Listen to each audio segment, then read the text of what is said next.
मैनावतीला पैसे चोरताना अर्जुन पकडणार रंगेहात। श्री स्वामी समर्थ प्रेक्षकांनो, अर्जुनने आता कॅश आणून कल्पनाकडे दिलेली असते।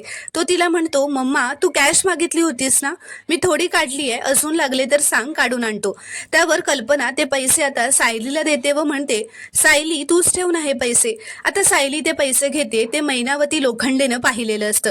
सायली आता तिच्या खोलीत जात असते, तर मैनावती तिला थांबवते व म्हणते, सायली आपण एक काम करूयात का, आपण तुझ्या खोलीत जाऊ आणि कुठल्या दिवशी कुठली साडी नेसायची आहे यासाठी मदत करशील का ग तेवढी। तर सायली तिला आपल्या खोलीत घेऊन जात असते।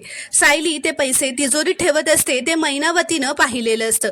सायली आता ते पैसे ठेवून खाली गेल्याबरोबरच मैनावती ते पैसे तिजोरीतून चोरी करते। तेवढ्यातच अर्जुन खोलीत येतो व तो तिला चोरी करताना पाहतो। आता अर्जुनने मैनावतीला ते पैसे चोरताना पाहून अर्जुनला मोठा धक्का बसलेला असतो। प्रेक्षकांनो, तुम्हाला जर का हा शॉर्ट रिव्ह्यू आवडला असेल तर व्हिडिओ लाईक करा व चॅनलला प्लीज सबस्क्राईब करा।